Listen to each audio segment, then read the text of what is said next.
नमस्कार बुलढाणेकर. आपल्या संपूर्ण कुटुंबासह तसेच मित्रपरिवारासोबत विविध पदार्थांचा आस्वाद घेण्यासाठी veg non veg family restaurant hotel Sunrise. Birthday party, kitty party, outdoor party, get together, corporate party असो की लग्न सोहळा, Italian, Mexican, continental, Thai, Punjabi आणि इंडियन डिशेसचा अप्रतिम स्वाद. फॅमिलीसाठी स्वतंत्र व्यवस्था. हॉटेल सनराइज, जयस्तंभ चौक, जिल्हा परिषद गेट जवळ, चिखली रोड, बुलढाणा.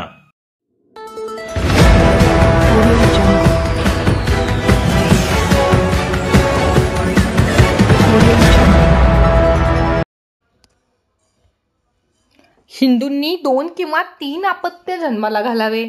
विश्व हिंदू परिषद पश्चिम क्षेत्र मंत्री गोविंद शेंडे यांचे पत्रकार परिषदेमध्ये आवाहन. हिंदूंनी हिंदू म्हणून जगावं. सध्याच्या काळात हिंदू जनसंख्येचे संतुलन बनवून ठेवणे गरजेचे आहे. हिंदूंची जनसंख्या दर झपाट्याने कमी होत आहे. हिंदूंनी 2 किंवा 3 अपत्य जन्माला घालावे असे विश्व हिंदू परिषदेचे पश्चिम क्षेत्र मंत्री गोविंद शेंडे यांनी बुलढाणा येथील पत्रकार परिषदेत माहिती दिली. येथील पत्रकार भवन येथे विश्व हिंदू परिषद व बजरंग दल यांच्या वतीने पत्रकार परिषद घेण्यात आली.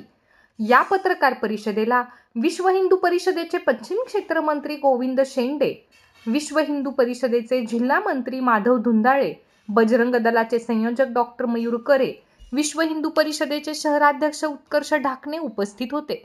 यावेळी पुढे बोलताना गोविंद शेंडे म्हणाले की आज हिंदूंच्या मुली लव जिहादला बळी पडत आहेत.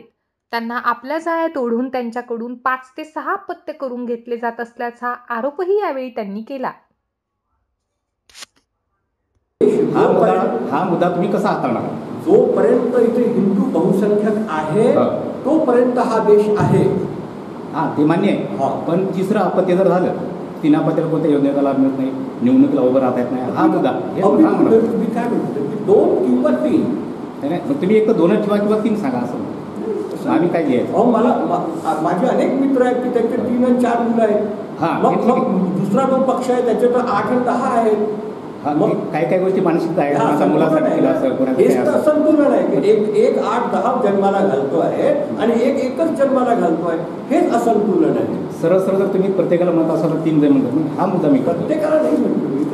प्रत्येक किमान 2 किंवा 3 मुलं जे तुमची क्षमता असेल पोचण्याची जन्माला घालावे. आता माझ्याकडे खायलाच काही नाही आहे, माझं लग्नच नाही होणार, अपत्य कुठून?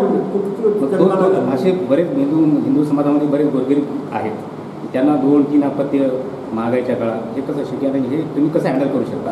पहा, मला म्हटलं ना 1.9 रेशिओ जो हिंदूंचा बनलेला आहे हा शहरी माणसांमुळे नाही बनलेला आहे, हा ग्रामीण जनतेमुळे बनलेला आहे.